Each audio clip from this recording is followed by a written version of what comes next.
Welcome back to the deep dive. Usually when we tackle a subject on this show, we tend to pick a lane. Yeah, we like our lanes. We do. We're either zooming way in on a specific piece of emerging tech, like a new microchip architecture, or we're zooming way out to look at these massive macroeconomic trends that affect the whole country. But today we're trying something a little more ambitious. We're going to tell a tale of two landscapes. It sounds a little dramatic when you put it that way. Well, a little bit. But honestly, in this case, I think the metaphor holds up really well. You can't really understand one without understanding the other. It really does, because on one side, we have the physical landscape. And specifically, we're looking at the South Bay economy here in California, which has had just a completely chaotic roller coaster ride in the last 36 hours. Oh, totally. We're talking massive industrial leases, these really optimistic ribbon cuttings, and then at the same time, some truly heartbreaking closures of 30-year staples in the community. And then, running parallel to all that physical chaos, you have the digital landscape. Because this is the terrain that all these businesses, whether they're just, cutting the ribbon today or sadly closing their doors, they've all had to navigate this space. And frankly, that digital terrain is shifting even faster than the real estate market. Exactly.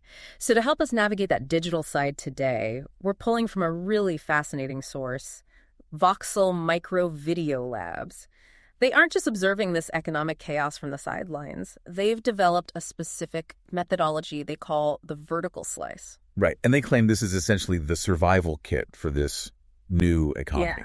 It's a really interesting connection to make because you have the brick and mortar reality, who's renting space, who's leaving, the actual physical footprint, and then you have the digital reality of how you actually get human beings to walk through those physical doors. Which is the hardest part. Always. And the bridge between them might just be this incredibly nerdy technical concept called a voxel. Which we are definitely going to get to, because I went down an absolute rabbit hole on the history of the word voxel.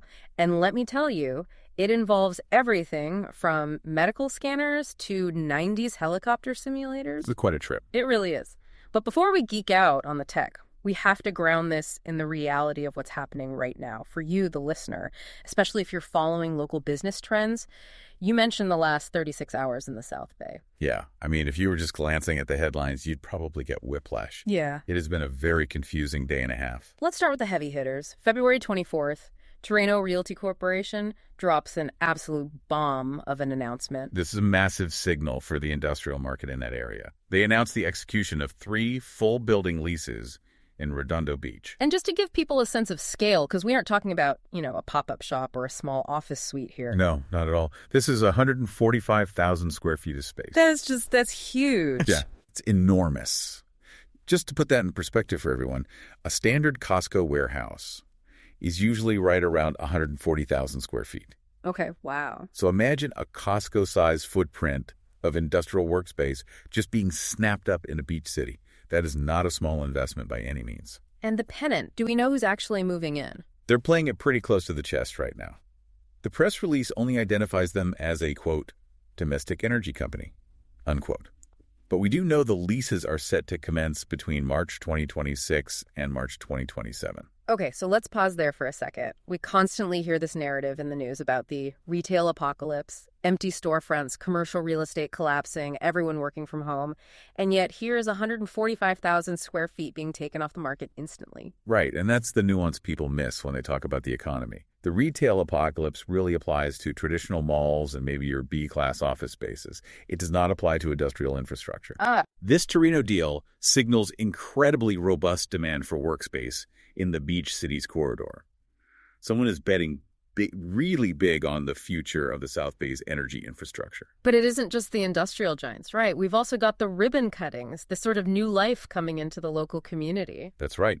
Just on February 24th, the Torrance Area Chamber of Commerce was out hosting a ribbon cutting for Peninsula Physical Therapy. Nice.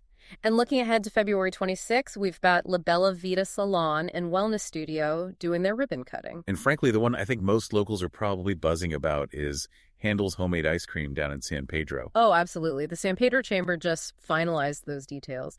Grand opening is also set for the 26th.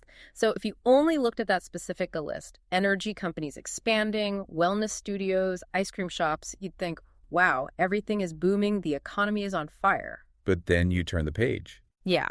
And this is the part that really hurts if you're a local. In that exact same 36-hour window where we have these massive leases and these really hopeful grand openings, we have local institutions just saying goodbye. The term local fixture gets thrown around a lot by real estate agents, but in this case, it is completely accurate. Current Events in Manhattan Beach. That newsstand on Highland Avenue has been there for 30 years. 30 years. And they announced on the 24th that they are closing at the end of this week.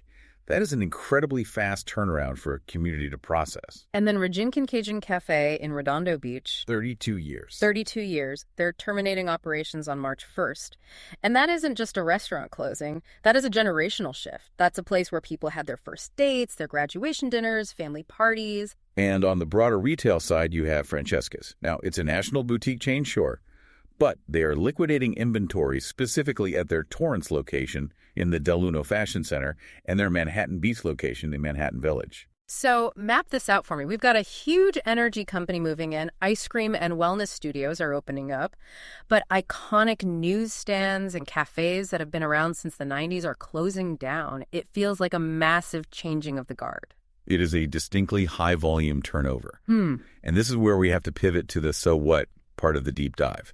Because if you are the owner of La Bella Vita Salon, or you are the new franchise owner of that Handel's ice cream, you are actively watching Raging Cajun close after 32 years. Right. And you have to be asking yourself, how do I survive in an environment that just ate a 30-year veteran? The pressure is immense, and the landscape is just so noisy right now. Which brings us to our second source today from Voxel Micro Video Labs. They identify a specific problem that kills new businesses, or at least exhausts the owners to the point of failure. They call it format fatigue. Format fatigue. It sounds like a medical condition, doesn't it? It honestly feels like one if you're trying to run a business today. Break it down for us. What is the actual dilemma here? Okay, so imagine you are that new business owner. Let's say you're the owner of La Bella Vita. You know you need a website, and you know you need YouTube videos to rank on Google. Those screens are horizontal. They are wide rectangles, the classic 16:9 aspect ratio. Right. Exactly like a movie screen or a TV. That's the standard we grew up with. But you also know that if you want to reach anyone under the age of 40, or honestly, anyone with a smartphone at this point, you need to be on TikTok or Instagram Reels or YouTube Shorts. And those screens are vertical. 9:16. So the geometry is literally fighting you. You can't fit a wide peg into a tall hole. Exactly. And the source refers to this as the phone versus camera civil war. I loved that phrase. It feels very dramatic, but very real. It's so accurate, though, because what ends up happening is the business owner feels like they have to film everything twice. Ugh. They set up the nice, expensive professional camera on a tripod for the serious website video. And then, 10 minutes later, they pull out their iPhone and try to do a selfie video for Instagram because they think they have to shoot natively on the phone for social media. And the source says this results in, and I quote, double the work for half the quality. That is the trap. You have a professional camera for one thing, but then you're just holding a phone in front of your face for the platform that actually gets the most views. Yeah. It creates a massive brand disconnect. You look like a premium high-end business on your website, and then you look like an amateur vlogger on your Instagram. But wait, I have to play devil's advocate here for a second. My phone shoots 4K. It has 3 lenses on the back. It's a great camera. Why is that considered half the quality? Why can't I just use my phone for everything and skip the big camera entirely? That is a great question, and it's probably the #1 misconception out there right now. Yes, your phone shoots 4K resolution, but the sensor, the actual physical piece of glass and silicon capturing the light, is tiny. It is the size of your fingernail. Okay, fair. A professional cinema camera has a sensor that is massive in comparison. It captures depth of field, incredible dynamic range, low light performance. The quality isn't just about the number of pixels, it's about the quality of those pixels. And more importantly for business owners, it's about flexibility. So Voxel Micro Video Labs comes in and says, stop fighting this war. What is their actual solution? They call it the vertical slice. Which sounds a bit like a professional wrestling move, but I assume it's slightly more technical than that. Just a little bit. The core philosophy of the vertical slice is simple. Never film twice. Never. Never. You shoot the content once, but you shoot it in ultra-high-resolution 4K landscape. Wide. And this is the absolute crucial part. You frame your subject perfectly in the center. Okay, so I'm filming wide, but I'm keeping all the action right in the middle. I'm not using the edges of the frame for anything important. Exactly. When you export that video for YouTube or your homepage, you use the full wide shot. It looks cinematic. You see the beautiful environment of the salon or the clinic. It's great. But when you need a clip for TikTok, you just crop the center third of the screen. You literally slice it vertically. Yes. But here is where the why doesn't everyone just do this question comes back. Because if you try to crop the center out of a standard HD webcam video or even a standard 1080p phone video. Oh, the source was pretty ruthless about the results of that. It said it looks like a potato. Like a potato. I laughed out loud at that. But explain the technical reason. Why does it look so bad if you just crop standard video? It's all about pixel density. If you take a standard 1080p image, which is high definition standard TV quality, and you zoom in 300% to get that vertical slice for a phone, you are stretching those pixels until they break. Right. You lose all your sharpness, you introduce digital noise, it just looks grainy and cheap. So Voxels' argument is that this is a hardware problem just as much as a software one. Correct. They argue that by using real cinema-grade sensors and shooting in 4K resolution, which is 4 times the data of standard HD, you have enough of a pixel surplus that you can zoom way in for that vertical crop, and it still looks completely crisp. It still looks professional. They gave a really compelling example of this in the source material, the Manhattan Beach personal trainer. Yes, this was a perfect case study because it shows the actual human cost of doing it the wrong way. So the hard way that the source describes is this trainer filming a 20-minute YouTube video on back pain. He's got his lights set up, he's doing the work, teaching his audience. Then he finishes, and he has to pick up his phone to record a 60-second summary specifically for his Instagram. Now think about that moment for the guy. He is tired. He's been talking to a lens for 20 minutes. He starts stumbling over his words. The lighting on the phone isn't catching in the way the cinema camera he just turned off did. He wastes an hour trying to get content for social media, and he hates every single minute of it. Versus the Voxel way. Which is, he sits in the studio, he talks for 20 minutes about back pain to the good camera. He completely forgets about TikTok. He just teaches what he knows. And then the editors take over. They take the full wide file for YouTube. But then, and this is the key, they find the exact moment in the video where he says the #1 cause of back pain is tight hip flexors. They take that snippet, crop the center vertical slice, and boom, that's the TikTok. And because it was shot on the big cinema camera in 4K. He looks like a celebrity trainer. The depth of field is there. The background is beautifully blurry. His face is sharp. He doesn't look like a guy struggling in his garage with a cheap ring light. It's fascinating because it treats the video content like a raw material that you can carve up rather than a finished, untouchable painting. That is the perfect analogy. It's all about treating video as volume. You capture a large volume of data, and then you carve out exactly what you need later. And speaking of volume, this feels like the perfect time to transition to our third source. Because the name of the company is Voxel Micro Video Labs. And Voxel isn't just a cool-sounding tech word made up by some marketing team. It's actually a legitimate scientific term. It really is. And honestly, digging into the Wikipedia entry for Voxel actually helps explain why this whole marketing strategy works in the first place. It's not just a buzzword. So let's do the deep dive within the deep dive. What exactly is a voxel? Okay, so the word itself is a portmanteau. It comes from volume and pixel. Volume and pixel. Think about a standard pixel. A pixel is a flat square on a 2D grid, like a single tile on a kitchen floor. It has an X and a Y coordinate. A voxel, on the other hand, is a cube in a 3D grid. It's a value in three-dimensional space. It has an X, a Y, and a Z coordinate. So if a pixel is a flat tile, a voxel is essentially a Lego brick. Roughly, yes. It represents a value at a specific point in a 3D grid. And unlike polygons, which is how most modern video games are made, where you have points and lines creating a hollow, empty shell of a character, voxels are stacked data. They represent something solid all the way through. This actually goes back to medical origins, right? I was really surprised to see CT scans mentioned in the notes. That is exactly where it started. If you've ever had a CT scan or an MRI, you are looking at voxels. The medical scanner takes a series of 2D slices of your body, and the computer software stacks them up to create a 3D volume. Using Hounsfield units, I think it was called. Exactly. That's the density value. That's how a doctor can look inside your brain or your knee without cutting you open. They are just navigating a grid of voxels. That is wild to think about. I always just thought of an MRI as a fancy picture, but it's actually a solid 3D data model. It is. But look, we can't talk about voxels without talking about the fun stuff.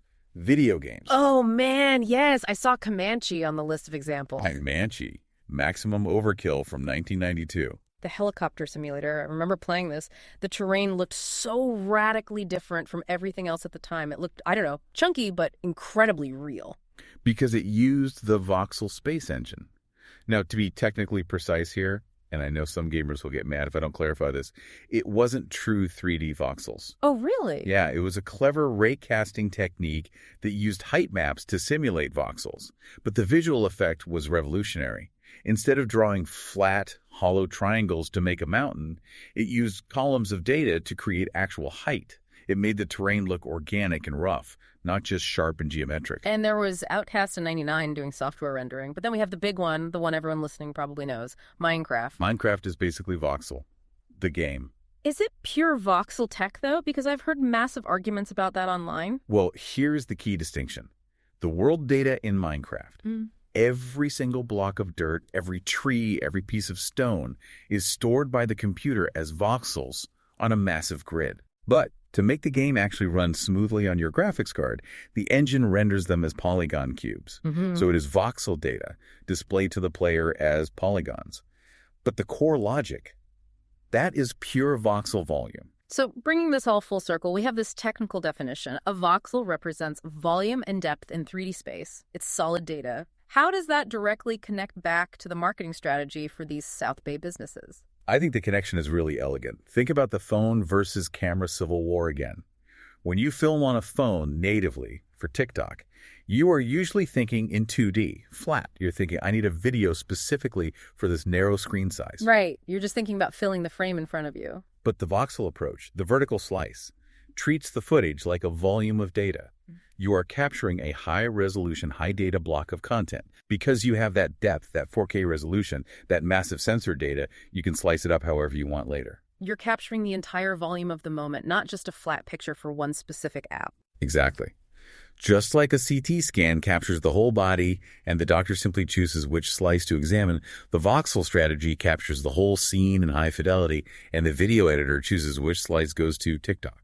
That is a really cool way to look at it. It's not just cropping a video, it's extracting specific value from a much larger data set. Precisely. You are future-proofing your content. Okay, so let's apply this directly. We have our news from segment 1, the huge economic shifts. We have our voxel strategy. Let's take that domestic energy company moving into Redondo Beach. Okay, so they just leased 145,000 square feet. They probably have a CEO who needs to make a statement about this massive expansion, maybe to reassure local investors or the community? Sure. The classic, we are thrilled to be expanding in the South Bay corporate speech. Now, the old way would be film the CEO in a boardroom for the corporate website. Boring, safe, horizontal.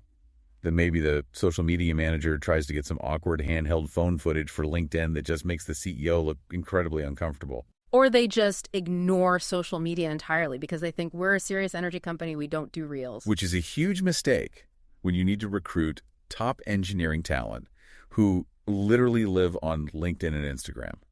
So using the voxel method, you sit the CEO down once, you light them perfectly, you shoot in 4K landscape. One shoot, no phones allowed. One shoot. The wide horizontal shot goes on the investor relations page.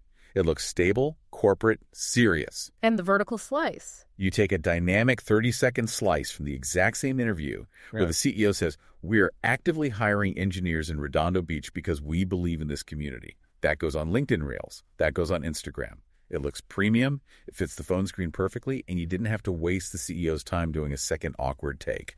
That makes so much sense. What about the smaller players, though? The local spots, like La Bella Vita Salon. I'd argue this is even more critical for them because they don't have a dedicated marketing department. They have an owner who is probably sweeping the floor, doing payroll, and ordering dye all at the exact same time. True. For a small business, efficiency is pure survival. So the owner of La Bella Vita is prepping for their grand opening on the 26th. Instead of trying to film a trendy hair flip on her phone while simultaneously managing the caterers and the ribbon cutting. Which just sounds like a recipe for a mental breakdown. It really is. Instead, she films one high-quality session beforehand, maybe demonstrating a specific balayage technique.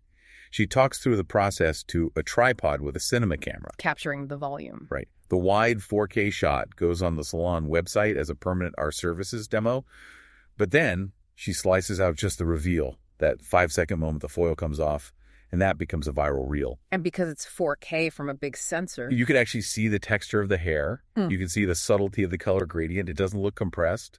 It doesn't look like a potato. That quality difference probably matters a whole lot for a premium salon. It is everything. Yeah. If you're selling beauty, your video has to look beautiful. You cannot sell premium services with grainy, poorly lit video. It really highlights the synthesis of the news and the tech here.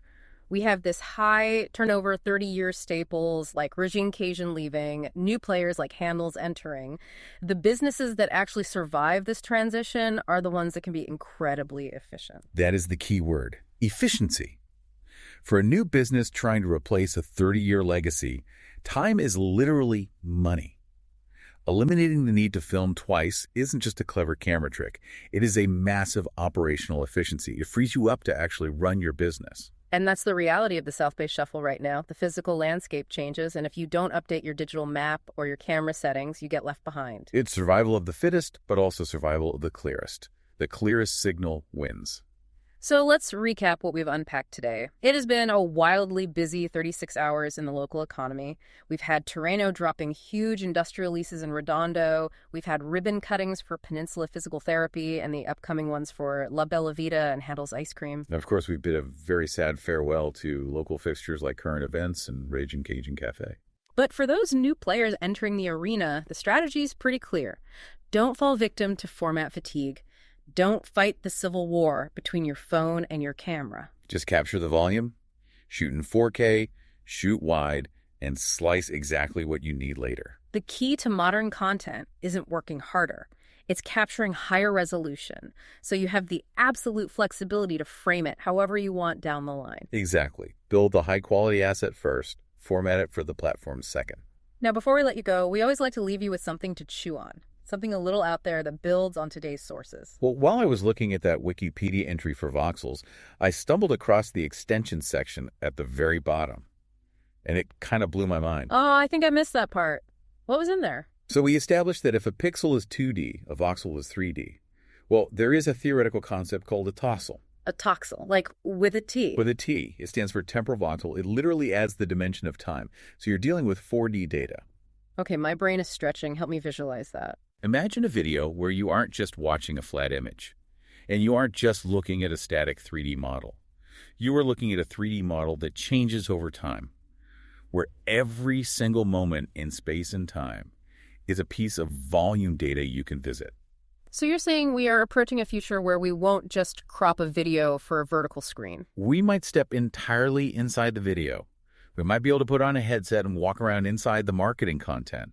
If we think businesses are struggling with format fatigue right now, just wait until we have to figure out how to market a grand opening in the fourth dimension. Okay, my brain just melted a little bit. I think I am going to stick to the 4K vertical slice for now. That is probably a very safe bet for 2026. Next time you are scrolling through TikTok or Instagram and you see a really crisp, beautiful, professional-looking clip, I want you to ask yourself, was this shot on a phone or was it a 4K slice? It is probably a slice. Thanks for diving in with us. We'll see you next time.